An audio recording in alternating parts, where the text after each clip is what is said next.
You are now listening to Oversaturated, the podcast, hosted by Johnnie and Ralph. Now let's get it.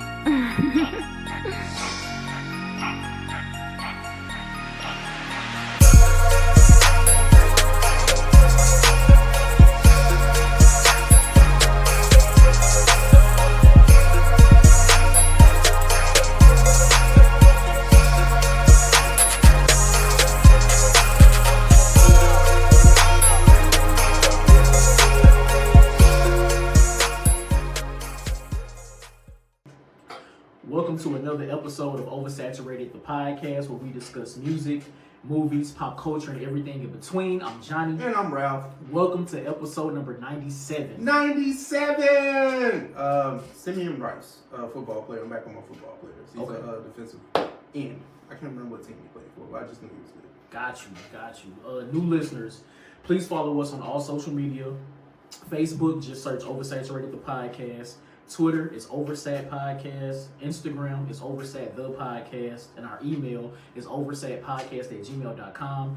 And check out our website, oversatthepod.com. Everything you need to know about OS is there. Shout out to the homie, friend of the show, OS Family, Brittany Jones. She has launched her blog, Confessions of a Pop Culture Freak, now exclusively on oversatthepod.com. Make sure y'all go check that out. Her first posting, the top 10 remixes of all time. Make sure y'all check that out. Yes, sir. And if you want to follow us individually, I'm Minded Ralph across your social media platforms. On Twitter, I'm JON, 2 underscores, the letter B. On Instagram, I'm JBS_ESL_AAMU. Holla at me. My guy. Fourth straight week? I know, man. This is intense, man. Right. The consistency. Right. That's what we're trying to keep y'all with in 2021, man. Always consistency. But, man. How's your week? Week was eventful. Obviously the next day, me and the wife moved to a new place. So it's just, we're growing pains of trying to move from one place to another and switching things over and all that good stuff and just adjusting generally to living to a new space. But, it's good, man. It's good. Like, we had it was a rough first day. It was rough, man. It's just some stuff I can't get into. It was rough. But shout out to my, my leasing company. They took care of it. You know what I'm saying? But it was bad, though. Yeah. Listen, y'all in there. Yeah, y'all in there. Cool. That's all that matters. I know, right? But yeah, man. My week was cool. Work was work. Ended up playing tennis Friday like we was talking about. The man's is mad sore right now because it's been close to 3 months since I've done any thing physical like that, workout, none of that. So no, alright, relax. Okay, all right. But yeah, man, mad sore. But other than that, I'm good, man. Everything is good. Work is work. The deadline for corporate tax returns is coming up March 15th, which is actually my birthday. So yeah, dealing with that too. Okay, any plans for your birthday this year that you can mention? Just whatever. Honestly, whatever happens. I've been trying to think about it. Like, I took the day off, but I don't know. I'm not gonna treat myself to a nice breakfast and lunch, and then see what I'm gonna do for dinner. See my mom. The wife is like that too. Like, I guess because it's just an odd birthday. Her birthday is actually Wednesday, so we'll do something Wednesday, and of course the weekend to follow. But I'm trying to get her energy up for it, but I can't. It's more like March and April. I feel like those are like weird times for birthdays because it's in between. I'm envious of y'all because y'all had birthdays during the year. My birthday was late summer, so I couldn't have birthday cupcakes with my friends and shit. Nothing. It's overrated. Man, It's overrated experience. I feel, looking back on it, it was cool, but it should be. Now as an adult, it's fam, I want the summer birthday because I could really go out and kick it. That is true. That's what I'm saying. As a kid, cool. As a kid, I wanted the birthday party at school, man. I'm like, hey, man, turn over here. I had a few of those. Okay, now what? Have cupcakes with my friends anytime I want. That's what I'm saying. That's what I'm saying. It's different when you were in school, though. I mean, yeah. It was for that specific moment. Yeah, it was straight. It was straight. But come on. As an almost 33-year-old, it's bro. What we doing? Touche. Yeah. What we doing? Off the dome. Off the dome, man. Off the dome. Hey man, let me go first. Go. All right. This is a bit controversial. Uh-oh. I know, right? We coming out. I'm out the gate with it. Yeah, now, gate with this shit. I'm just telling you. You know, when I go to the gym, I let random songs play sometimes. Like sometimes I like that random mix, and sometimes a song may come on from a person that's quote unquote canceled. So, do you find yourself just still vibing to those quote unquote problematic, or I won't even tell you who it was for me first, but like who you still rocking to? I can't even front, bro. Mm-hmm. Like I'm gonna keep it a book. Okay. If the culture cancels someone, Mm-hmm. and it's someone whose music that I like or movie that I like, I fuck with their art. Oh yeah, we can expand it to movies and TV shows if you want to go there. If it come on my playlist, bro, like I'm rocking out to it. Like I'm not gonna not listen to the shit I like to listen to. And like honestly, it's kind of like this. If it wasn't in my wheelhouse before, I really probably it's alright. Like it's easy to part ways with the stuff I wasn't listening to or watching in the first place. Exactly. And then when that particular art from whatever artist we're talking about, I'm not saying no names. Like shout out to Brittany for inspiring this question. Yeah. Her last remix is a little controversial. Yep. A little bit, quote unquote, depending on your stance. But it was just like, I mean, it's not hard for me to part ways with something that I didn't have an attachment to in the first place. Yeah. It's like I'm not going to search for these artists that are canceled and like pull their music up. But if my Apple Music is just on shuffle on random and I'm in the whip, I'm going somewhere and it come on, I'm not, oh shit, I'm not fumbling to change the song. Yeah. So you didn't answer the question. What? My bad. Okay, my bad. Who is it though? Like who's that person? It's R. Kelly. It's R. Kelly. Listen, I have a few R. Kelly songs. Like R. Kelly's catalog is fire. But like there are a few joints that personally I'm like, I'm gonna listen to this shit when it come on. Oh yeah. You know what's wild? What's so crazy? Like I'm not really attached to the sexually charged stuff, or R. Kelly, or whatever. The stuff I always said this from the moment we started the podcast. I wish got me through my grandmother's passing. Right, so right. like hey, it is what it is. But those type of songs from R. Kelly always have like a good like rapport with me. But like Dedicated is probably one of the best R&B songs ever made. Like, listen, Dedicated. Like, I'm not saying I went to go search for R. Kelly in public announcement, but hey, Apple Music knows me. It knows me. It's the algorithm. It's the algorithm. They know what I'm kind of rocking out. So they put that back in your favorites. You like, hey, listen. One of my personal favorite R. Kelly songs is "Ghetto Queen" with Crucial Conflict. Oh, hey, man. And when that shit come on, I'm listening. I'm going to sing. I'm going to rap the verses. That's my shit. And that's not an endorsement of R. Kelly, Robert Sylvester Kelly, and what he does. That's not an endorsement. It's not what we doing here. That's not. The music. Right. It's the music. Yeah, I'm not sitting there getting on a high horse saying, look at this guy. No. He was out here wilding. Oh, 100%. And again, I'm not actively going to pull up this music.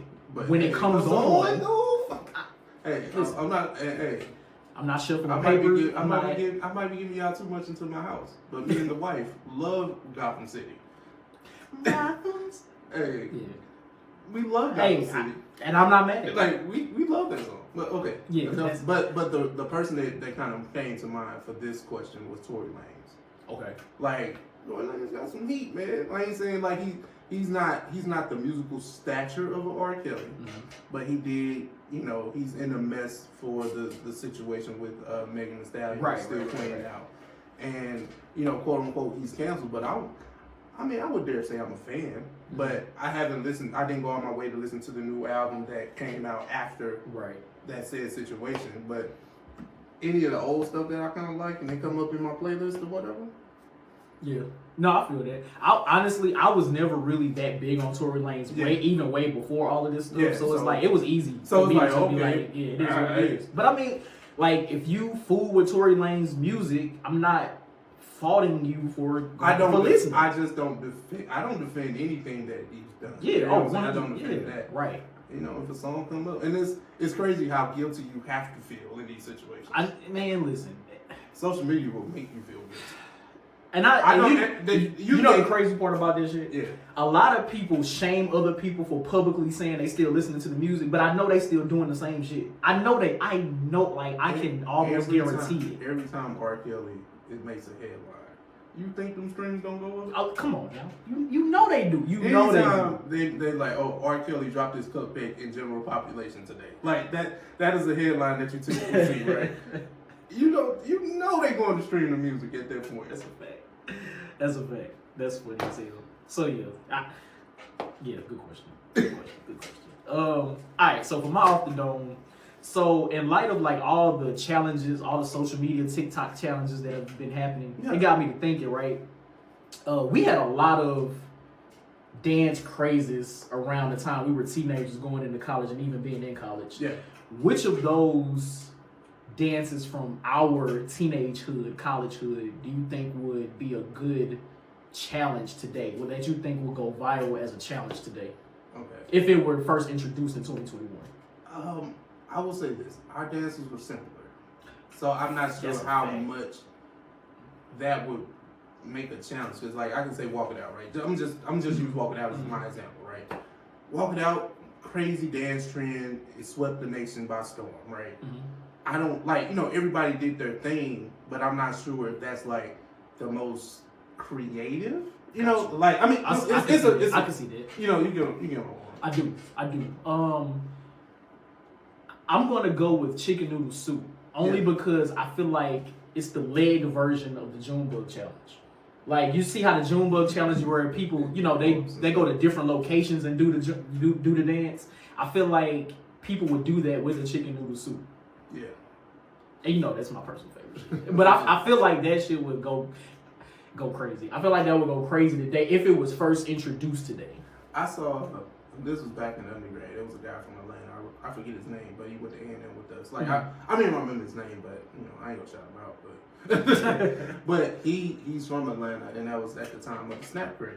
Okay. So he would go to random spots like Waffle House, Walgreens, any place in Atlanta, and just he would take pictures just doing it. Yeah, like stuff like that. Yeah, but see, that's what the Junebug challenge now is. Like that's what a lot of these challenges are. These dance challenges. Like you go to different locations doing it, which I think is fire. It takes a lot of time to put that stuff together in your reel on IG, on your TikTok, all that. Like dope. I feel like the chicken noodles that shit would dominate right now. That I feel like that's what shit I would participate in. Like for real.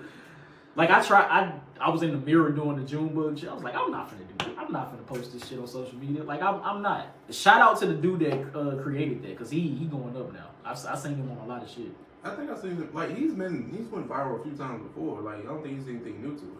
Remember the when like those guys that brought back the Harlem Shake and stuff like that? Like that was dancing optimistic. It was gloomy. Yeah, I remember that. He was one of them guys. Because he had on like the black coat, I think. Yeah. Got you. Oh, this ain't new to him. So they knew to him. But this Junebug shit didn't like really took off though. Like super viral. You getting interviews and stuff like that's nuts. Yeah, that's crazy. Shout out to him, man. But yeah, man. Who's your problematic song that you ain't quick cancel it like that? Yeah. And what dances from the early 2000s do you think would be a good TikTok, good social media challenge in 2021? Yeah, man. We got an action-packed week this week, man. It's a lot. It's ain't a lot. A lot of headlines. Let's do the verses first. Yeah, let's get that. Yeah, the quote-unquote verses. It wasn't the verses. It was a tiny disc. It was 100. You know what? You tweeted that, and I didn't see your tweet until after I tweeted mine because I said the same shit. I said the same shit. It was literally a tiny disc. Yes. Versus friends. And we said that. We was like, how is that going to work? Yeah. And it was pretty much a D'angelo concert, which I'm not knocking. I'm not even knocking. That was great. Yeah. My man came out in the full mink chinchilla. Like with the big hat. Like, I mean, D'angelo always been a fly cat, man. And I think and one thing I always admired about him and his artistry, he always marched to the beat his own drum. He never let, anybody kind of dictate to him what he was gonna do, because he could have easily been after the Voodoo album. He could have been whoever. Like, he could have been that guy Yeah. because, how big the Entitled video was and Yes. how it impacted the culture Yeah. and how, that was crazy, right? He took 14 years off. Hey, man. You know what I was thinking before this versus? Mm-hmm. Again, this is maybe my memory is just bad. Yeah. I don't think I've actually seen D'Angelo since the How Does It Feel video. Like, well, I mean, think about it like this: when he dropped the Black Messiah album, he didn't have like any.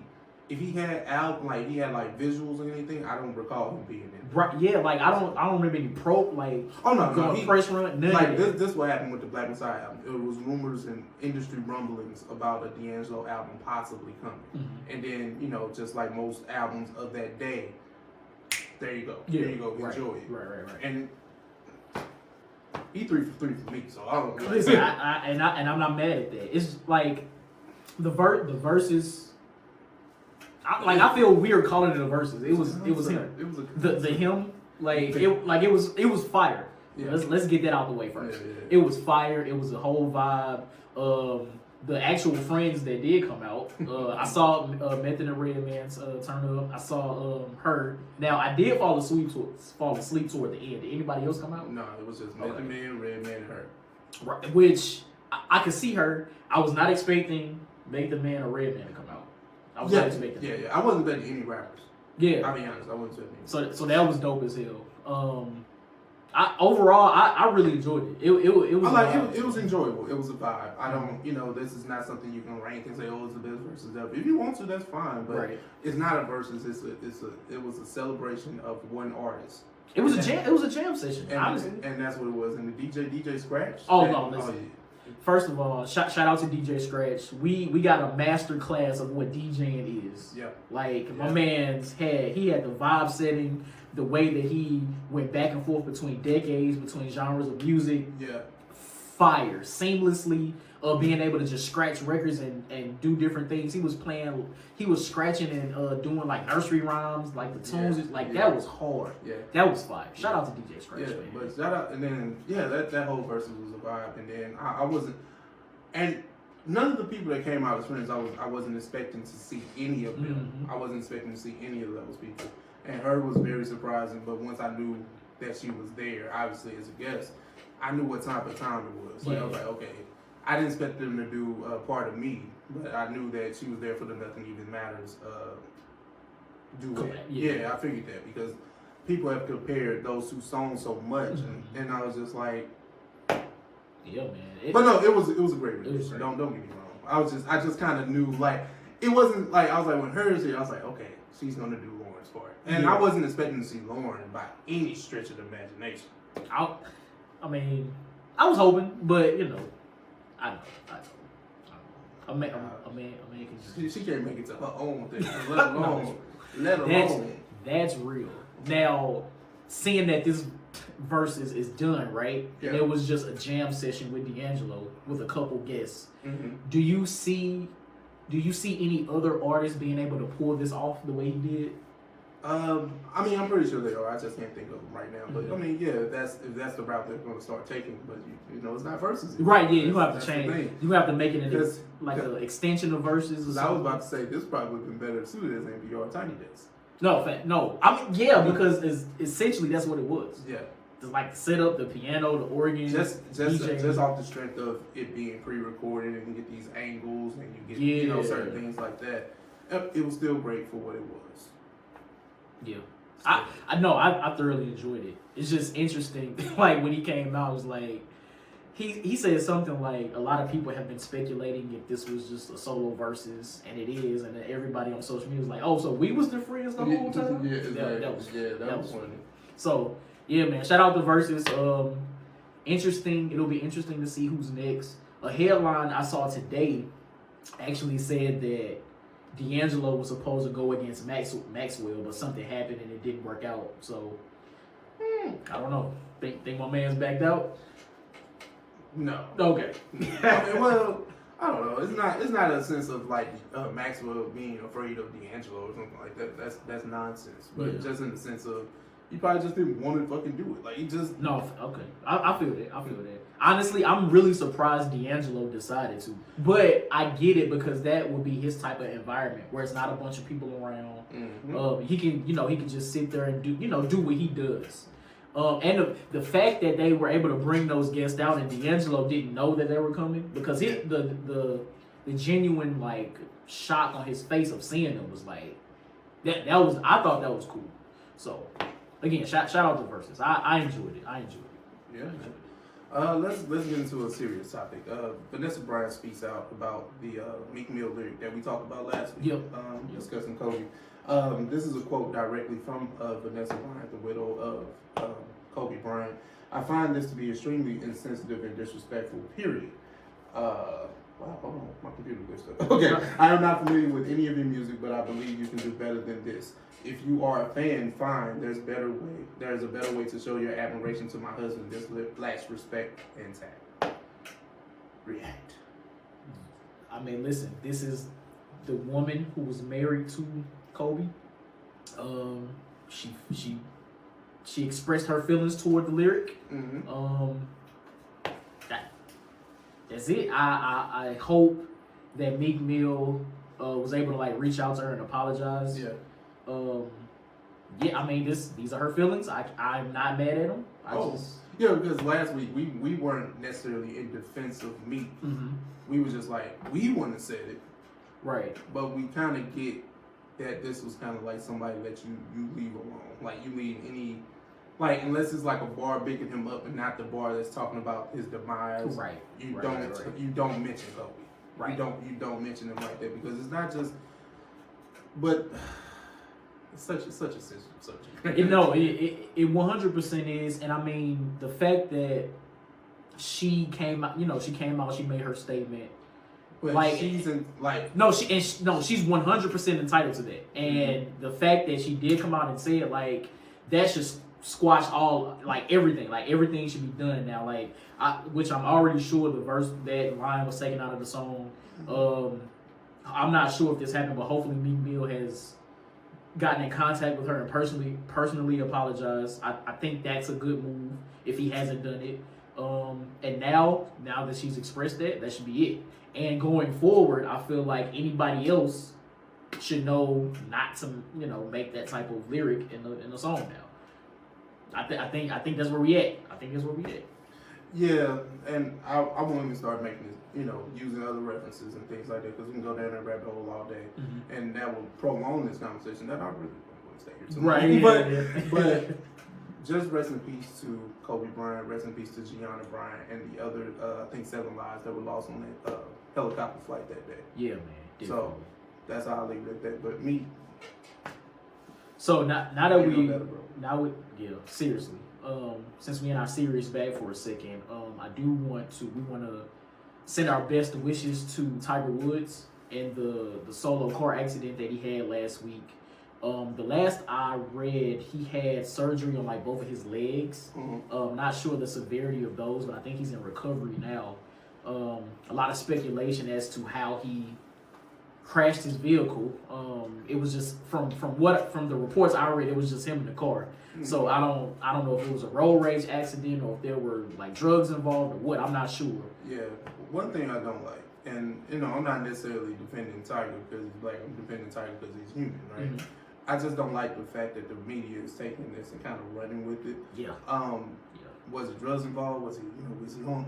Was he creeping again? Like those are the questions that come up, and that happened maybe let's say 10 years ago, maybe more than that. Yeah. The initial crash when when wife got on her nerves, what I'm saying? But it's coming off the heels of this documentary that just came on HBO, which I thought the first half was phenomenal. Mm-hmm. First half talked about him being a child prodigy and all these things about his relationship with his dad, and then the second half got to the mess.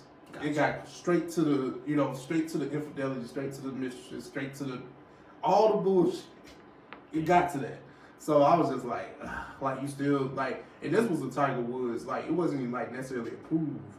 Mm-hmm. It's like one of those documentaries. Oh, okay, gotcha. Yeah, one of those. Got you. But it was a lot. What was it on? What's HBO? HBO Max.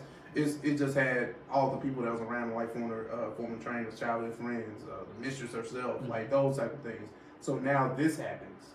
So now it's like back in everybody's wheelhouse that this was what Tiger Woods used to do. Right. Tiger Woods is single. He do whatever the hell he want to do. Yeah, fact, no, word. I was actually thinking about that too, right? Mm-hmm.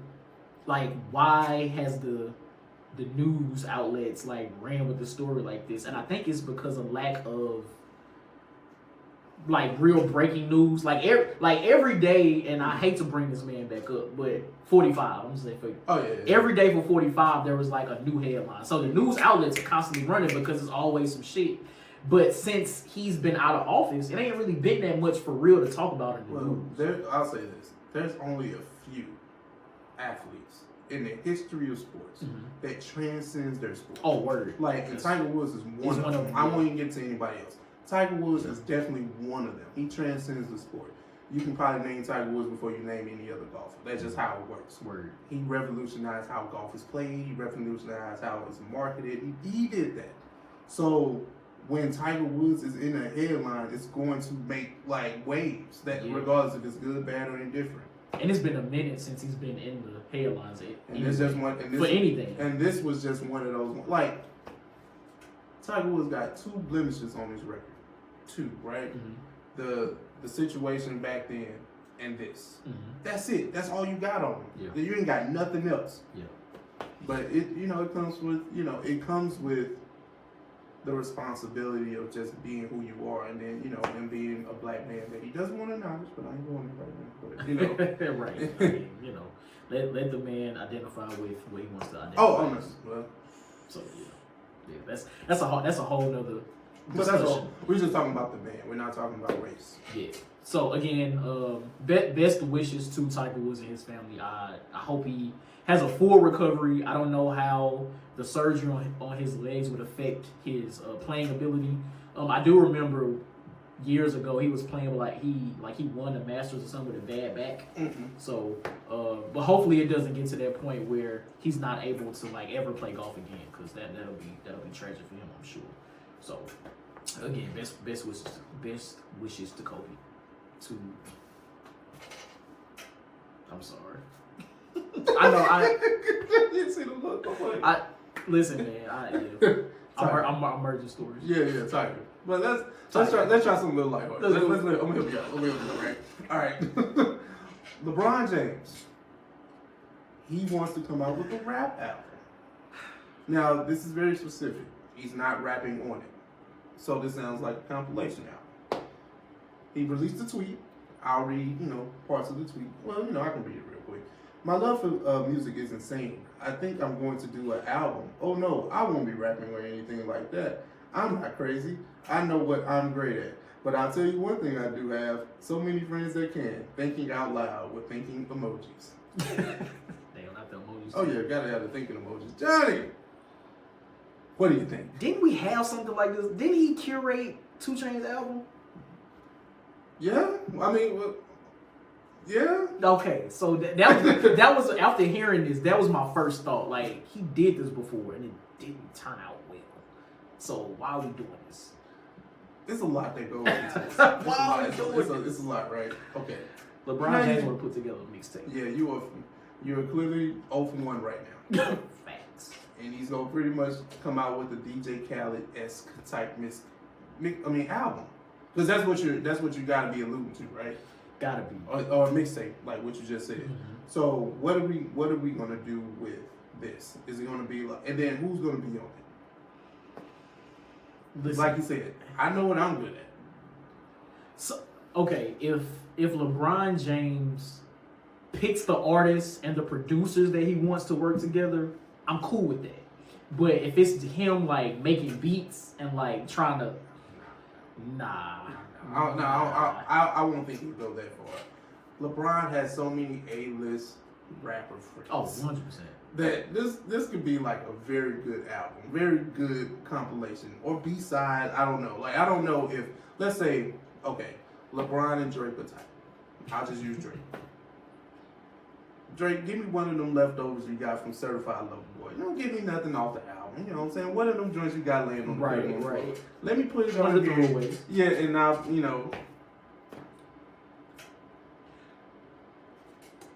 I mean, he been cool with Hov since he was in high school. Man, listen, like it's a lot of people. Like obviously, you know, you get a 2 Chainz. I mean, you know, it's a lot. Like, and do you charge him, LeBron? How much you charge him? Who's gonna charge LeBron like the real price? Well, that was the old price. Right. This is the new price. This is the new price. Or do you? No, you don't tax him. You don't tax LeBron. Because you know he got it. But do you make him pay for it though? I like okay. No, like that's your man's. Like that's your man's, but like, bro, like you're not just finna, like it's. What if I give But you? LeBron, I feel like LeBron James he knows business, so it's I'm not just gonna give you a verse or a song or a beat. Like I'm not just giving it to you, bro. I know you LeBron James, but I'm Jay-Z. Like I'm not giving this shit to you, bro. And Jay-Z don't do full songs anymore. You do verses, so you gotta take that verse and put it like because. I give you a couple verses. Sprinkle them. And the thing, yeah, that's the truth, right? And the thing with that is, it's just like you do have all these relationships with all these powerful rappers and things like that. Like you know a Rick Ross joint is coming. I have a great idea of who's gonna be on it. And the thing is, for LeBron, he should take this moment not to pull up his A-list friends. But like those people that are novelty, like those people that you probably do listen to, LeBron, but put them on there too, because if there's gonna be so many eyes on this project because your name is attached to it, you should do something for, whoever. I'm glad you said that because this has the potential to be, what was the Dreamville joint, Revenge of the Dreamers, where they invited all of these different artists to come and collab with them. Yeah. This has the potential to be like that. Gotcha. I can see that. So if LeBron James, if LeBron James really wants to do this, and that wasn't just him saying his thoughts on Twitter, I think that's the route he should go. Maybe talk to J. Cole, like, how did you curate it? How did you get the list of people you wanted to invite? And start from there, because like if this really does happen, of course I'm gonna listen because I need to see how this shit goes. Yeah, I gotta see. And I'll say this: like LeBron wouldn't have said this if he ain't gonna do it. You think? It's coming. It's coming. LeBron is so calculated, man. Like he just don't tweet to tweet. I can see that. Like his tweet is a business. Like he tweets like business. But no, I mean, I think it'll come this year. I ain't gonna say when. I'm not predicting that. I mean, honestly, I can care less because it's not a full-length project from one person. Right. I don't necessarily anticipate like collaboration. I mean, like compilation albums like that. Mm-hmm. Mm-hmm. Unless it's kind of like a collective of people I already kind of know. Like if Dreamville want to drop Revenge of the Dreamers 4, like okay, I can have a level of excitement for that just because of the example you use, rather than just saying LeBron James and friends. Coming with the album, you know what I'm saying? A whole new controversy. Yeah, exactly. That's funny as hell. Speaking of collaborations, Bruno Mars and Anderson .Paak. Segue game. Okay, let's see. I'm trying, bro. I'm trying, bro. They tweeted out that they have made an album together, and their first song from the project comes out on March 5th. This Friday. Yeah. How do you feel? I didn't know this was an album that I wanted to listen to. I did not know that. It's gonna be a lot of cocaine. I'm here for that. Like Bruno, Anderson .Paak, and then with Boosie Collins somewhere in there because it says with special guest host Boosie Collins. So I don't know exactly what that means. It's gonna be some real funkadelic shit. Listen, I'm rocking. I'm here for it. Yeah, I feel like I'm gonna have to have a lot of edibles to listen to this. Yeah. Now, it begs the question, like, who benefits the most off of making this album? I'm going Anderson .Paak. Okay. Because I feel like Bruno Mars's reach is greater than Anderson's. Okay.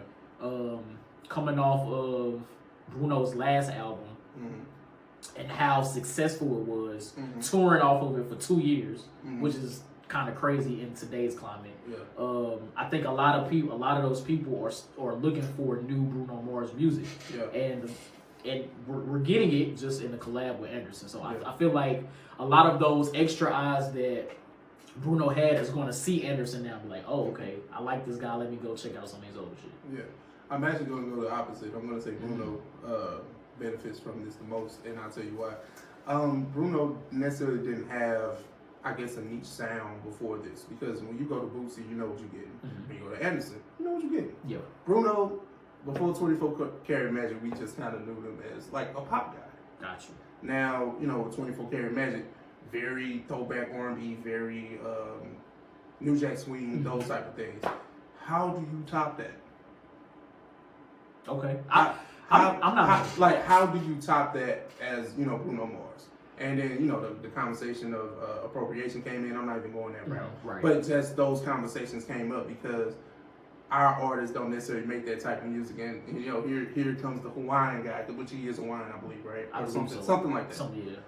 He comes and makes that music and makes it flawlessly, I might add. 100%. So now you're kind of merging lanes with this, you know, this hip hop like soul type of guy, and then Boosie Collins, who's a funk legend. Yeah.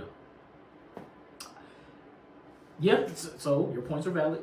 And I'm not mad at that.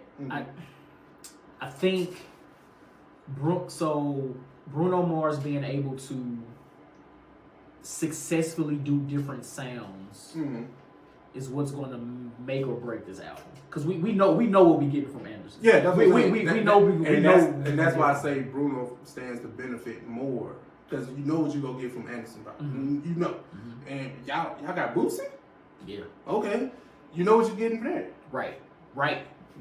So it's like, how is Bruno going to adjust to the change in the sound of music that he's creating? Yeah, because he's the one that has to fit in this box. Yeah. Not necessarily them conform to him. Okay. That's how I look at it. I got you. Because I feel like whatever it is, I think it'll still be a great, you know, well, I won't say great, but just a really, really good album. And if this shit turns out to be amazing, this is the first concert I'm going to post-COVID. Like, I'm mad I didn't see Bruno's last tour. Like, I'm super mad at that. So, yeah, I gotta see this. And whenever the album do drop, the next Super Bowl they perform. I can almost guarantee this shit. That's funny as hell. I know, man. Shout out to Bruno. Shout out to Anderson .Paak, man, and Boosie Collins. Yeah, man. Shout out to the guy Boosie. I can't wait to hear them guitar solos. So yeah, man. What we got next? Let's get into this real quick. Let's see how this goes. The Source Awards is making his return after a 17-year hiatus. Damn, 17? 17 them things? Yeah. It's been recently announced on social media that the once famed hip hop publication Source, which actually, you know, branched off and did the awards, is actually making a return to do the award show in 2021. So off first, like, reading the headline, I got really excited about it. Legendary moments have come from the Source Awards. But in thinking a little bit more into it, we have a few award shows dedicated to black people. We have BET Awards, we have the BET Hip Hop Awards, we have the Soul Train Awards, we have the NAACP Image Awards. And probably something else that's kind of niche, like maybe a Dove Awards, like something for the gospel genre. Yeah. It's like Dove or Stella or something like that. Right. Which is great. It's dope. What I would like to see is maybe combining some of these to where we can really support these award shows like we would support our Grammys, like we would support our Tony Awards. Like, maybe we can use BET specifically for TV and movies. Or maybe the Image Awards for that. Use BET specifically for music. So we do the hip hop, we do the R&B, we do the gospel, kind of like the Grammy does. And then we use another one specifically for, did I say TV movies already? Yeah. Then we use another one, so let's just say podcasting or something. Like, we have these black outlets, so let's use our black outlets to support the black people the way we know how. Like, we're already doing it, but maybe make it so niche to where for let's say the Grammys counterpart, we have the BET Awards. For the Golden Globes counterpart, we have the Source Awards. Like, I feel like that would benefit us a lot. I get what you're trying to say, but I don't know how successful that will be because they're a white count. I mean, you know, I know we're a microcosm in this grand scheme of society, but we're such a great contributor to the overall culture. Yeah. I don't know how that will work because you have the mainstream black culture, then you have subgenres, just like sub. Okay. And like everything else, right? Like the BET Awards is going to encompass like a big, broad spectrum of the mainstream black culture, and then you're going to get like the BET hip hop, and that's only going to cover so much. NAACP seems very niche in its own right because they're gonna talk about programs and shows and things like that you just have to watch. You just have to know. You have to know, yeah. And then so on and so forth. Like if you ain't into gospel music, okay, Dub Stella. I mean, the Dub Stella is for that specifically. You know what I'm saying? So I it's see like what you're saying. it's all. I think it's already kind of there, but I get what you're trying to say. Like, what would be the black equivalent to a Grammys? The black equivalent to this? The black equivalent, but because even within ourselves, like within the black community, within the culture, like you said, we do have sub-genres of so much stuff. Yeah. So why not use our avenues to celebrate not just the main, but those sub-genres as well? Now, I like that conversation, but let's talk about the source. Okay. Right? The reason why it can work and it can't work, like obviously, right? Right. The reason why I'm gonna just say why it wouldn't work. The source lacks credibility. Yeah. The source lacks a huge part of credibility, right? Right. So it's like the source used to be the hip hop Bible. The source used to really give out album ratings, and if it said your album was 5 mics, damn it, the source said it was 5 mics, and there's nothing else you can debate. Right. We don't even have anything in hip hop like that. If the internet has to say it's a classic for it to be a classic. Yeah, which is crazy. There's no one sole publication that's unbiased and has credibility that can say this is what the standard is. Interesting. I wonder what the thought process was for bringing it back, and why specifically now? Like, was it because of the times? Like, I'm curious as to why now they felt like was the appropriate time to. I'm not sure who runs the source anymore, but I remember a lot of those older guys, those older gentlemen, the Zeno and the other figureheads and things like that, still had that long-standing beef with Eminem, and that kind of really destroyed credibility because you guys had a personal agenda with Eminem when it really was just his music was just stellar, regardless if he's white or not. You know what I'm saying? Like the music was good, and he represents hip hop, a facet of hip hop that we probably haven't really seen like that. Right. So it was hard for even them to swallow, and then that's what started the rift. Gotcha. It started the downfall of the source. Damn. When you put it like that, it makes a lot of sense. Yeah. And reading like a quote from this story, it says it's finally black owned for the first time. He has quietly been bringing it back from financial despair and catapulting it into the digital age, tripling its reach and cleaning up its act. Rep for the source said. Well, that is very true. I'm talking about, when's the last time you really picked up and read a magazine? Oh, it's been. Oh, exactly. Right, so you're talking about the digital age that killed magazines for one, and then you killed your credibility too. At least XXL had a point in time. Nobody's really checking for XXL right now. At least I don't. You know what I'm saying? Right. But it was a point in time where XXL took the torch from Source, and they became the notoriety, like that hip hop publication that stamped new talent, that stamped if your album was good or not, that stamped this. Right. And that for me personally, there was even a point where I was going to hiphopdx.com to get that type of stuff too. And now, like I might get a headline or two from Hip Hop DX, but as far as like album reviews, everybody has a bias. Yeah. No one can be unbiased when it comes to listening to music because you can just except Oversaturated. Yeah, exactly. No one can necessarily be unbiased when it comes to the music that they like. Either they're too critical, or when it comes to somebody that they like, they're a little bit lax. They lean toward some of the music that they actually put out. So no one is, and it's just crazy that hip hop has changed so much because there's so many sounds. So, what albums do you review? Good question. Because this is the thing. Remember back in the day, you kind of had like it might have been 20 albums that came out in 1998. I'm just saying. 20 albums. That's doubled. And that can double in like a quarter. Like, you know what I'm saying? That's nuts because, like, you look at everybody from whoever the king to you is down to the SoundCloud rapper. But see, now, so I like where you're going with this. So I feel like you have to get the proper staff to review these albums because today we get the Benny the Butchers, we get the Lil Babies, we get the Pooh Shiesties, but you have to have a certain set of people to review those 3 different albums because you can't have somebody review Benny the Butcher that's also going to review Pooh Shiesty because the ear is too different. It's too different. So, like the source awards can work. Yeah. Even the source website can work if they want to really get back to seriously reviewing the albums, but you have to get individuals who are unbiased toward these artists, and you also have to get a specific group of individuals to review the specific types of hip hop that are out today because it's way more than just backpack and mainstream. Like it's way more than that now.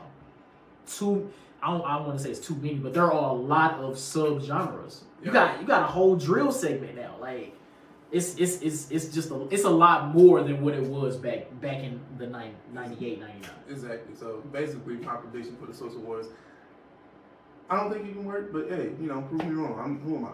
Yeah, man. I'm excited to see it back. 17 years is crazy. That's nuts. Like that's insane to bring an award show back. Like we gotta worry about the brand of Source first, and y'all talking about the award shows, especially in COVID times. Like we've seen the social distant, the digital award shows. The thing about that makes the Source Awards so iconic. I think it was the first hip hop award show of its kind that recognized true hip hop, not like the Grammys. You know what I'm saying? Like you recognize the true essence of hip hop, and then you get so many moments. I think the first one had all the moments in it. The Outkast, the Suge. That was the first one. That was the first one. No, that was like, what, 94, 95? That's crazy. Like Outkast, Dre went up there and Snap. Biggie. Suge. All that happened same night. That was the first. Oh my God. They make it seem like it was 50 Lambo. No, I was mad. I was like 8, 94. That was the same night. That's crazy. I'll listen to correct me if I'm wrong, but I'm pretty sure that was that's true. I'm pretty sure that's 94. Damn, that's crazy. Because you gotta think about it. Death Row was just coming of age. You had Chronic and Doggy Style out at the time. Southern Playlist of Cadillac Music was out. Yep. South got something to say. Biggie was hot at the time too. So it had to be 94. Jesus. Damn, that's crazy. Damn, that was the first Source Awards. So okay, do you know how many Source Awards shows they had? Do you know off the top of your head? I'm not sure, but obviously the last one was 17 years ago. Right. Right. I'm not sure because honestly, the way hip hop changed, and I think it just took a dip. And that was around the time that it took a dip in credibility. If you're talking about 17 years ago, that was around the height of Eminem and his powers, right? Yeah. Damn, that's crazy. And this award show is coming out. It's going to happen this year. Oh, okay.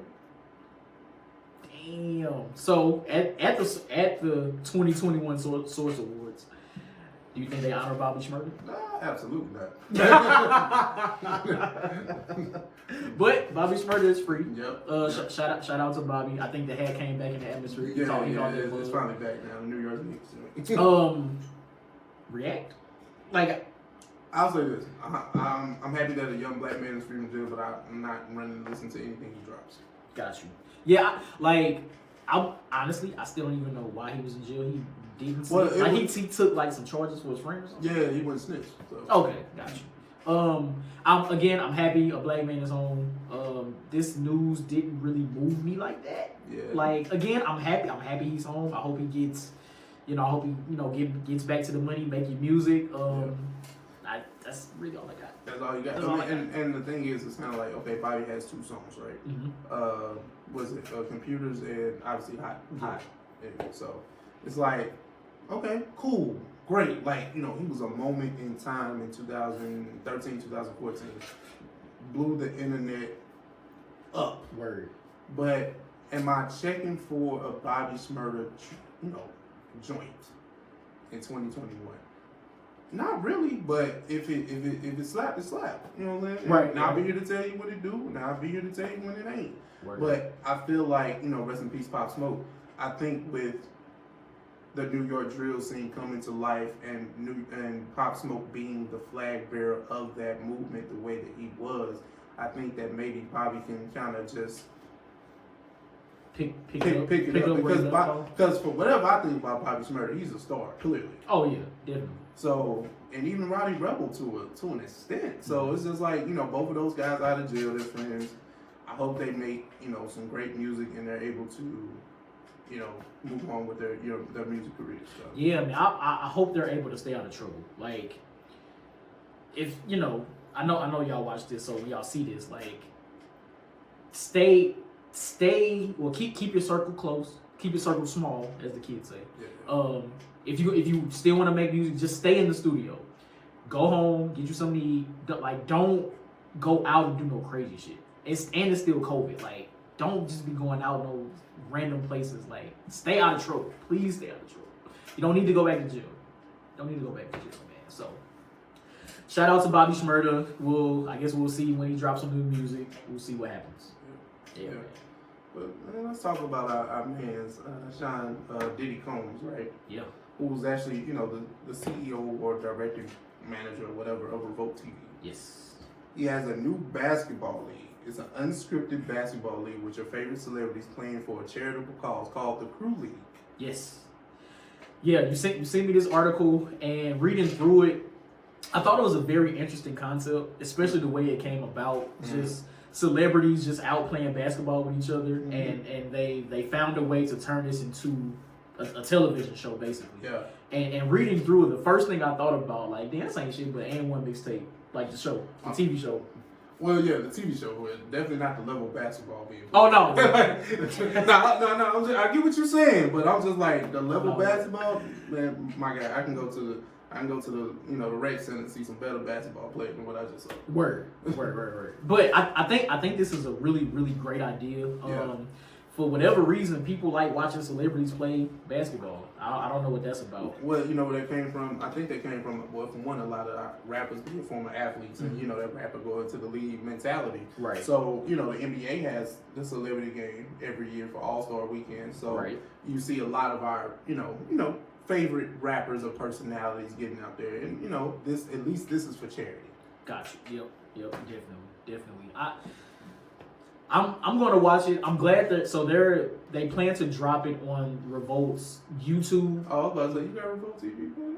No, you no, doing it like that? No. Like you pay to watch Breakfast Club? I don't have cable. Okay. I was gonna say my pal pays to watch Breakfast Club live, because that's what's on Revolt. Right, like that's it. It was State of the Culture. Like that's not there no more. I would definitely not pay for no damn Revolt.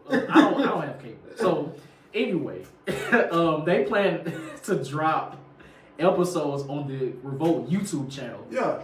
On Fridays, and then the following Monday they'll air on TV. Because as I was reading this, it was like, okay, I think this is something I would want to watch, but I don't have Revolt.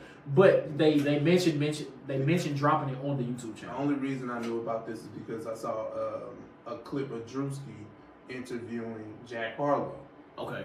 And I was like, what is this? How is this? like shout out to Drewski. I don't think he's funny, but hey, shout out to him because this man is everywhere. Yeah. He got the internet on lock, but that's not me hating. I don't find it funny. But shout out to him because I saw the clip of him and Jack was messing with him tough. Like he was making like, you know, like passes at him, but no, Jack's not gay. Okay, but he was just messing with Drew. Oh, the Tyler Yeah. So it was funny. So I'm just watching. I'm like, so what happened? How did this happen? How did these two guys meet? Like, why is Jack in a basketball jersey? Why is this? Why is Drew with a? Why has Drewski got a mic? Like, I'm confused. So and then you get into the comments and it was like, oh, this is what's going on in the new basketball league. I was like, basketball league? Yeah. Like, what happened to the big three? Oh, did they do the big three last year? I mean, probably because COVID. They probably just didn't do it. And I haven't heard much about it this year either. Some of the hip hop artists that are going to be involved in this league, Jack Harlow, like you mentioned, Sway Lee, Russ, Lil Mosey, Lil Keed, G Herbo, The Kid Leroy, and DDG, along with surprise special guests. Okay. A whole bunch of little guys. Yeah. That's fine. Sway Lee leading the pack. Clearly. Right. Sway Lee is leading the pack. That sounds crazy. That sounds nuts. It's funny because I've seen videos of rappers like shooting jump shots. Now all of a sudden they want to do a basketball league. It's just so interesting to me. The whole shit with Cole wanting to go to the league last year too. You'll be surprised. Right, what happened to that? But you'll be surprised as to what people will watch. Yeah. Oh, definitely. And a lot of people are still. I feel like the content creation has ramped up since COVID because that's really all you can do now. You can just create content. Can't go one out thing and about Diddy and this concept of the crew league, right? Mm-hmm. The Drew League is like a big thing. I think it's definitely out in Cali. Excuse me if I don't know what the exact location, but they've had like NBA players and rappers. Like like Game was really like a basketball teammate with Tyson Chandler. Gotcha. Okay. Who was maybe not like the craziest NBA player, but he was very formidable when he was a younger guy. Right. So he was out there balling, like Drew League, like they get it in. Yeah. Damn. Now that's something that you put on TV. Drew League is something that you catch the YouTube highlights. Like you know what I'm saying? Like right. Listen, man, I'm interested to watch this just to see how it like turns out. Yeah. But I don't know if I see it going past one season. Absolutely not. Like the big three has the star power of former NBA players and people that probably just like maybe a little bit of personality. And that was big, but that was because COVID kind of shut that down. And it's not necessarily indicative of the big three in their league. You know what I'm saying? Like the talent or whatever. Because it's still entertaining. Right. But I ain't trying to watch Sway Lee or Lil Keed or G Herbo play basketball. Word. But this is the thing. There is an audience for that. They're not if you told me J. Cole and a whole bunch of rappers that I listen to were playing, I'm like, well, I might watch it. Because you invested in them as people. Exactly. So yeah, I'm not fans of any of those guys. Yes, true. I mean, I might have heard a song or two, but I'm not a fan. Like, I can care less. No, that's real. That's real. That's real. So yeah. Shout out to Revolt, man. Shout out to Diddy. Bro, did you see? Let's get to this blur. Are we talking about this blur stuff now? Oh, 100%. Okay, yeah. Did you see the new title of Spider-Man 3? What is it? Spider-Man Can't Go Home or some shit like that? No. That's funny. It's Spider-Man No Way Home. Okay, something like that. Yeah. I was close. It was going to have home in it. We just can't go home. I did see the teaser trailer. So Spider-Man No Way Home. Mm-hmm. What do you think? What do you think about the title? It is what it is. Yeah, it is what it is. What do you speculate the movie, what will happen in the movie based on the title? Man, hold on. What's the name of the movie again? Before I say it again? Spider-Man No Way Home. No Way Home. Okay. Well, clearly that his secret identity, clearly from the end of the last movie, has been just put out there. Yes. That's probably why the title is the way that it is. But I can't necessarily predict because I'm not sure. It's so much going on with this. Yeah. And then if you want to get into your multiverse bag, because I know you're about to, I think that's probably what it means. Like, yeah, that was my initial reaction. Mm-hmm. Seeing it say No Way Home is like, oh shit, does he get stuck in an alternate? Like he gets stuck in the Sony Spider-Man universe and is not able to come back to the Disney MCU universe. Like he gets stuck where Morbius and all that shit take place. But that was my initial reaction. So yeah, and then I've seen I've started to see headlines where they're saying the other two Spider-Men are not in the movie. Oh. So it's like, okay, now I don't know what to believe. So now I'm mad confused. My head hurts. Like, what the hell? Like, now I'm mad. You know what? I'm happy. They confuse us. Like, I don't want to. Like, that's the thing. I keep saying, I do not care until I see a trailer. No, that's real. I do not care. I don't care about whatever who supposed to make a cameo. I don't care about none of that. Just show me a trailer, and then it's coming out on Christmas. So right, and so about that. So it's only going to be in theaters when it's released. It's not coming to Disney Plus because technically this is a Sony movie. It's a Sony movie, so and it's not Warner Bros. So it's not in the HBO Max. Not going to HBO Max. So do you go to the theater to see this? Now it is Christmas 2021. Well, I'm not going on. Clearly, I'm not going on the day it comes out. Like I'm not doing it. I'm not. There's not enough mask in the world. Even with social distance. Yeah. Nope. And you know what's so crazy? The way that movie theaters are set up now, I don't even think that, you're already kind of distanced. You don't really be like, I mean, that's true. If you pay for the right, the right room. Yeah. Like, if you pay for the right joint, like, you go to the joints with the heated seats and all the recliners. It's just you and whoever you sit next to within a space. Then two more people. So it's like, you already distanced. Yeah. I just don't want to be in I don't want to be there with a bunch of other people. First of all, I hate going to movies on opening day, opening night, or whatever. Anyway, I prefer to go to the movies 11 a.m. when I know ain't nobody gonna be there, noon type shit. So, but a Spider-Man movie and on Christmas, it's gonna be nuts, regardless of whatever time you go. Bootleg's coming back. Hey man, I heard the Fire Stick's still popping. I'm like. That's what I heard. I don't. That's have what you one. heard. I don't have one. It's an Apple house. All Apple products. Hey. So yeah, that's all I got for you. Look, listen, theaters are allowing people to pay like $100 to rent them out, but I feel like it'll be way more for Spider-Man 3. Honestly, $100 ain't bad. It's really not bad because I mean, you spend $35, $40 if it's depending on IMAX and the time you go. It's damn near $40. Right. So what's an extra $60 and I got to join to myself? Right. Then invite maybe 6 of your closest friends. Have them give you 5. Get some of your money back. So yeah, I don't know, man. We'll see. I cannot wait for a trailer for this movie. Oh yeah. Like, you wanna get into a Wandavision talk real quick? Let's do it. Okay. Wandavision episode 8 just aired. Very interesting, bro.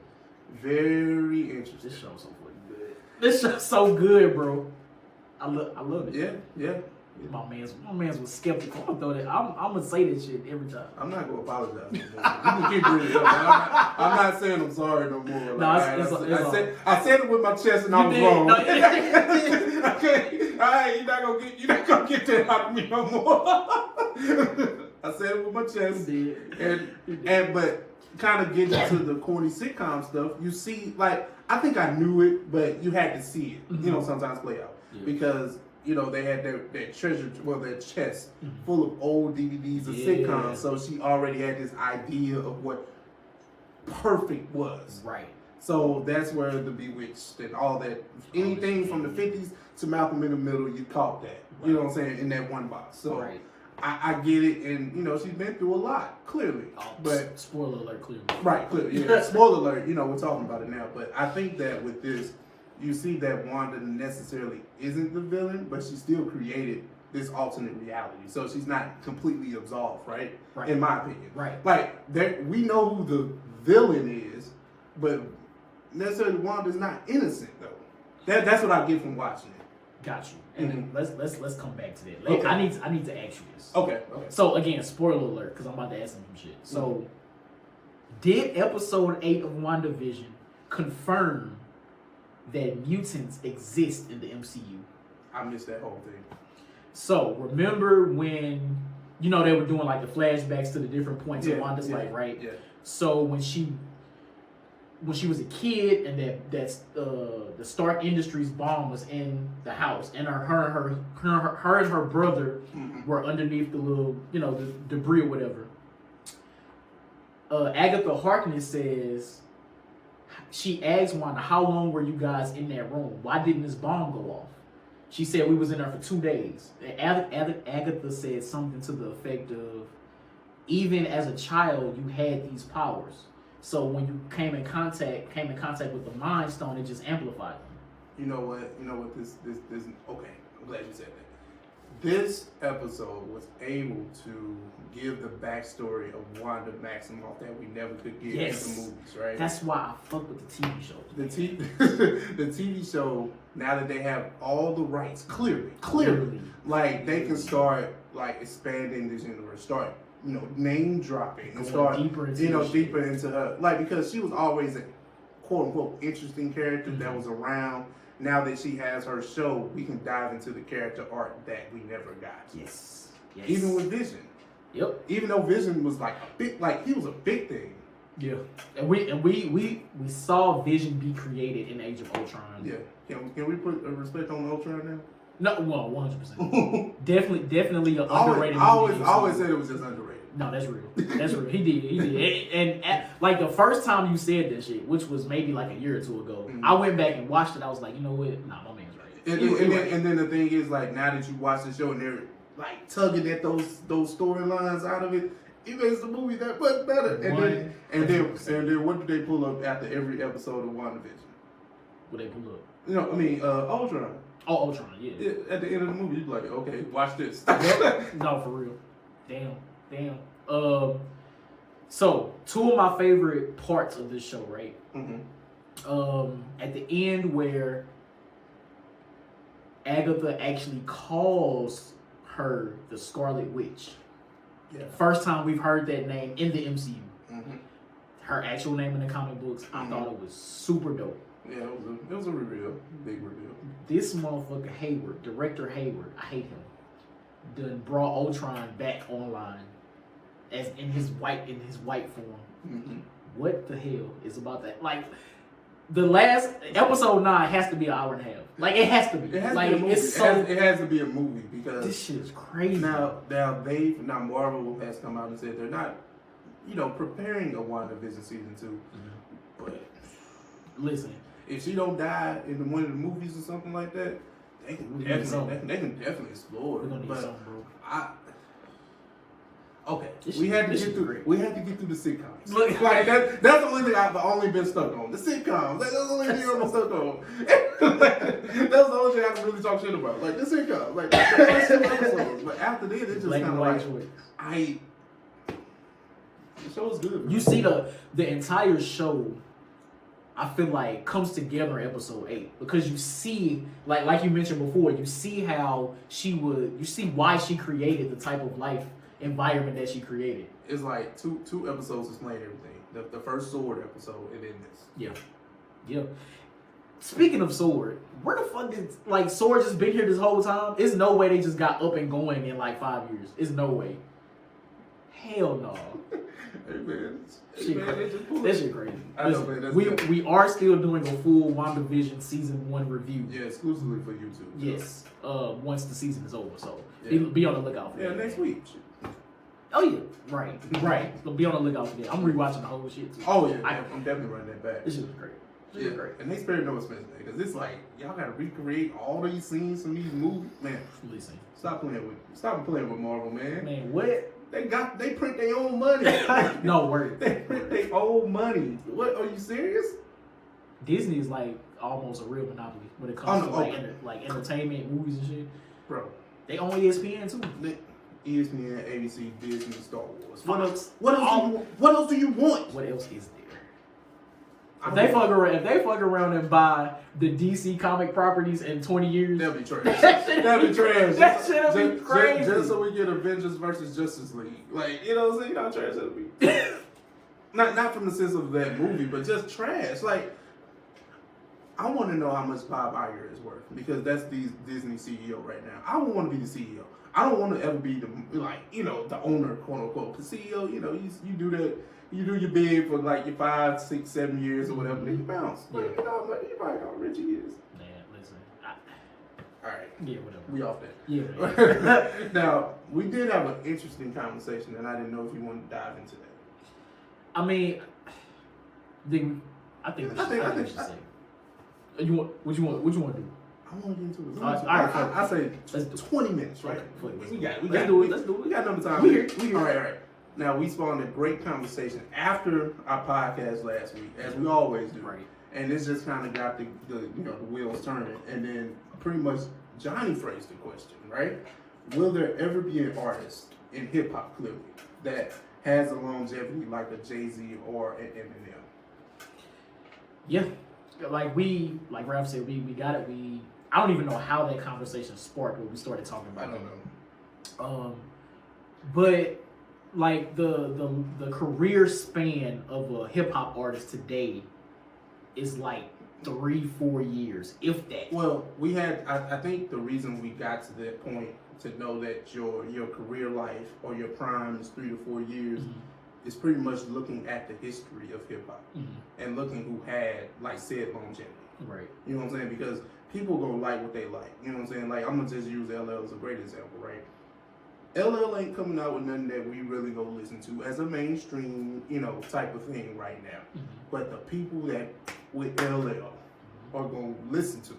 Yeah. They gonna listen to it. But if you want my old stuff, go listen to Bad. Go listen to Mama Said Knock You Out. Go listen to those. You know what I'm saying? The thing about good artists is that they are able to somewhat reinvent themselves whenever they do a new project. Like you'll get the same person, but the type of music or the type of content that they have in their albums it should evolve from project to project. And I feel like that's what spawns the longevity. You have to reinvent yourself, especially in a space where you quote unquote write your own lyrics. You have to be this this bar heavy guy or whatever. So you have to find ways to take risks. Everybody's not gonna love this album that you put out, but you have to try. Right. And that's where you kind of get to these arguments of Jay-Z and Eminem, and maybe you want to extend it to a Nas or somebody else. You know what I'm saying? Like those people have taken risk. Right. And so to answer the initial question, I don't think there will ever be this type of longevity in hip hop anymore, and at least on a mainstream level, because I feel like a lot of the artists today, of course, new artists keep coming out, and the newer they are, the younger they are. It seems like, and it seems as if a lot of them they find a sound and they ride that wave for 2 or 3 albums, and by the 3rd album, it's like nobody's really checking for it. Like I don't remember, didn't the Baby just put out a new album? Like maybe late last year, maybe. Probably, I believe so. I believe so. I don't recall anybody talking about it. Like his first joint came out, I listened to it because I remember he dropped the intro. Yeah. The intro was hard. The intro was fire. And Bob was my shit. Well, the thing is, in today's climate, you can't distinguish what's an album, what's an EP, what's a mixtape, what's this, what's that. That's also true. So that might play something to it as well. The first project I listened to from the Baby wasn't technically an album. His official debut album was Curren, and I think that's the one that had Bob in the intro that you're referring to. Right. So that's the album. So even if he put out something else last year, like you said, which I think he did, it's not an album. So we don't know. Oh, this is going to get to something else. Let's not get back to this. Because I'm about to go left. Like I'm about to start talking about Megan and a whole bunch of stuff. Go left because I was about to bring Megan to it. See, this is the thing, right? Megan just dropped her official debut. After being... She put out like 6 projects before that. She was trying to catch lightning in the bottle, and that's the problem. And it's not a Megan per se problem. It is her problem, but I think that's just when we know we have stars, we try to force them. Yeah. And they try to catch lightning in the bottle, which doesn't necessarily work all the time. Like, I haven't listened to I've tried. I haven't enjoyed a full Megan project since Tina Snow. Gotcha. Fever. Same. Got it out of here. Same. Good news, absolutely not. But Megan makes TikTok rap to me. She doesn't try to necessarily, in my opinion, she doesn't try to make, just music. Just make what you want. Mm-hmm. I don't think she wants to make like that type of stuff. The thing that I've noticed with Megan, again, I haven't enjoyed a Megan project since Tina Snow as well. Mm-hmm. And on that particular project, she had the type of music that she's still making today. Yeah. But she also had joints where she's like rapping. Mm-hmm. And that's the side of Megan we haven't seen since then. Mm-hmm. In my opinion, we haven't seen rapper Megan. We've seen superstar, I'm about to twerk y'all knees off Megan. Yeah. Which is cool, like, turn up. But that doesn't help. I feel like it doesn't help the longevity of Megan's career, because I'm tired of it. I'm tired of hearing that. I want to hear Megan rap now. And the thing with that is, right, Megan is clearly ahead of the class. She's ahead of Mulatto. She's ahead of Sweetie. Yep. She's ahead of anybody else that you can name that's a new woman rapper. Mm-hmm. So why not do something to make them follow you? Because it feels like, to me, you're just falling back in line with them. Yeah. You're not being the leader of the new school as you are. Yeah. You're being more like the crowd. Right. Because if I played a Sweetie song, what's the difference between that and Megan? If I played Mulatto, which I love Mulatto, but what's the difference between her and Megan? Yeah. No, seriously, no, exactly. And then, the carbon copy, Erica Banks, is just like Meg. See, I didn't even realize that they was from the same city, like all that type of. I didn't even realize that. Same but city, it makes sense. Management company. She's 1501 as well, which is nuts. Perfect sense. So, yeah, like, it's Megan. She's consistently putting out music, but it's consistently the same. So, at what point is she going to switch it up? And that goes into our discussion of longevity. It's like, I don't think she can continue to make that type of music, but I don't think it's going to stick any longer. Let's get off Megan, because I feel like somebody will call us, women bash. Back to the longevity conversation, as far as just like those two pillars, as far as Jay-Z and Eminem, right? I think, like you said, we take risks with making albums, right? Like, and I'll use Eminem as an example. Like, he took risks after Recovery, I would say, right? Mm-hmm. Even though he was sober on Recovery. Recovery is an album that I enjoy. Mm-hmm. Maybe not so much everyone else. I think, it's kind of like mixed reviews, right? You're right. But like after Recovery, like the Walk on Water joint with Beyonce. What was the name of that? I think that was called Revival. Revival. Everybody universally panned that album, right? And now he comes out with the Angry albums. Like, you know what I'm saying? Which he shows that he has a great rapping ability. Right. Like, Kamikaze is a dope CD. Mm-hmm. But I can't really recall what he was talking about. Music Murder By is a better album to me. Yeah. But Kamikaze was just... Kamikaze was his response album to the backlash from Revival. Like, no, it really was. Because every song he was mentioning somebody, oh, well, why did you say that? This is what I meant. Like, yeah. But again, that's him, like, I don't want to say reinventing himself, but switching up what he did. Like, he did the Revival album, which was his woke album, if you will. Yeah. But, like, boom. Okay, okay, y'all didn't like that. Let me go back to my old ways, but do it in a better way. Yeah. Because, again, the content is switching, but his rapping ability has always been there. Yeah. So, and I think that's what people, hang their hats on. Mm-hmm. Like, Eminem is rapping, where necessarily the content is not necessarily, it's, yeah. And also with the longevity thing, it's not only just putting out projects, it's how often you put them out. Like, Jay-Z is gonna sneak a verse out there every now and then. He did 444. What was the latest? Like the Carter shit that he did with Beyonce. They did something after that. Everything Is Love, and that was probably the last. Well, no, you gotta count Jay Electronic.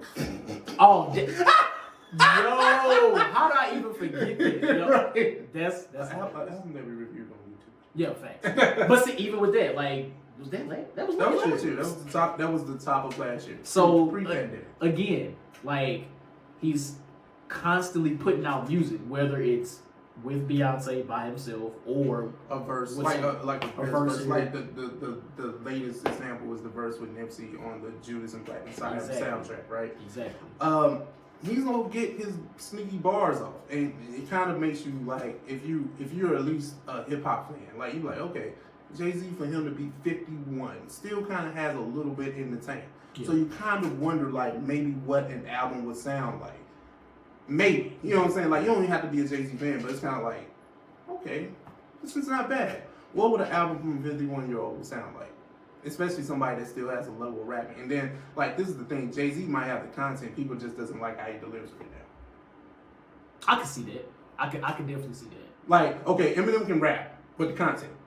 Jay-Z got the content, but not the delivery. Yeah, so it's like, what? That was my beat with 444. Exactly. But the content is there. The content is great. Like, the content content is great. But when we get to, like, oh, he's spoken word, he's not rapping, you know, and that's been a criticism late in his career. Mm-hmm. He doesn't rap the same way. Fair criticism, because the thing is, it's not sometimes what you say, it's how you say it. Yeah. So I can understand that me even being the whole venture that I am, right? I know. You know, I keep it a beat when it comes to that. That's what we be saying, unbiased or oversaturated. Yeah. But yeah. So okay, the what's the answer to the question for you? Longevity. I say yes, because this is the thing. Eminem and Jay pretty much are late 90s rappers. Mm-hmm. Well, you know, Jay mid 90s, Eminem late 90s. Yeah. They were able to leverage star power into other things. Mm-hmm. Definitely Jay-Z. Eminem, I'm not necessarily saying he's out here making quote-unquote business moves, but he is highly, highly successful, right? Right. And, you know, you're talking about money. I think when the rappers, like the A-list guys to us, right? Mm-hmm. You know, I guess you say the big three. Aubrey, Cole, Kendrick, right? Yep. They can look at the blueprint, no pun intended, that these guys have, played. You know what I'm saying? Right. So Aubrey, I think he clearly got that. I think all three of them have it. Mm-hmm. But I don't know if maybe the newer class has it, and that's something that we're still trying to figure out. Got you. Like the new class, the new crop of film and MCs. You know what I'm saying? Mm-hmm. I don't know if they necessarily have it. And, we're speaking from the middle child standpoint anyway, because we already know what the past looks like, because that's already been trailblazed. Right. We know what the rappers that we grew up on looks like, and we know what the rappers in our age bracket looks like. Right. Because they're stars too. Exactly. And the thing is, the way music is, it's kind of like, okay, you get dropped from your label, cool, go independent. Yeah. Like, and that's another thing. The music industry has changed, so the level of longevity, like, I think like this, right? Big Crit is my man. Mm-hmm. But Big Crit, if he didn't have commercial success, he got chewed up and spit out, back then, 20 years ago. Right. But the fact that he's independent, he can still get his projects out. And he's still dope to me, but commercially, Live from the Underground was not. It was critically panned. Mm-hmm. You know what I'm saying? Mm-hmm. Interesting. So you can still have longevity because, like, your fan base, like, you can go so niche, you don't have to be mainstream. You don't have to be the mainstream GOAT. You don't have to. No, that's real. That's real. And I think that class of MCs, Crit, Cole, Kendrick, I feel like those may be the last class of MCs that are able to have their longevity. Now, I could be completely wrong. I'm not in tune to the 2021 hip hop scene. And what I mean by that is the newer, the Pooh Shiesties. Like, I'm not familiar with their music. So yeah. I don't know if they would be able to have that type of longevity, because who's to say it's 2021, 2024, they're even still out making music? I don't know. That is true. And then you can think about, like, I'm gonna use another example, right? Mm-hmm. Think about somebody like a Yo Gotti. Mm-hmm. Yo Gotti has had mainstream success, but his success is on the street level. It's on the mixtape level. It's on that circuit. Yep. But he got mainstream hits. Don't ever play him. Gucci. Well, yeah. Yeah, same way. But I want to use your guy because nobody talks about it. No, I got you. You said it in your mind. I was like, oh damn, like Gucci. But nobody really gives Yo Gotti like necessarily a legend status. And I personally think he is legendary. Mm-hmm. But that's me. You know what I'm saying? That's me. I understand he's not your legend. Right. You know what I'm saying? Right. So I don't argue on that point. But you talking about somebody that's been out since 03? Yeah, and still makes hits. Like he can make a hit that's gonna get. That's facts. he has the ability to still make a hit in 2021. It's kind of like how people would look at maybe a Too Short, an E40, right? You know they're legends. You respect them, that's even if they're not your legend. Like you don't revere them in that way. Exactly. So longevity just has a different outlook. It doesn't necessarily come with, Grammys and millions of records and number one. Yeah. Longevity has it has its place. Right. That's real. And it'll be interesting to see in 10 years the newer acts today if they're able to garner that type of longevity for themselves, if they are able to carve out that niche market for them, because the 17, 18-year-olds, whoever they're listening to now, will they still, like 10 years from now, 20 years from now, when they hear the same shit, are they gonna turn up? Because if we hear Walk It Out right now, we gonna walk it out. Like that's the type of that's the type of longevity we have with the artists that we grew up on. Yeah. So I'm curious to see if that's gonna continue with the younger generation now. Yeah. So yeah. Oh, man, dope, man. So that's episode 97. YouTube, we'll catch y'all next week. If you're listening on audio, we're about to get into the OS Song of the Week. Yeah, YouTube. Make sure y'all comment, rate, subscribe. Definitely. I am going to play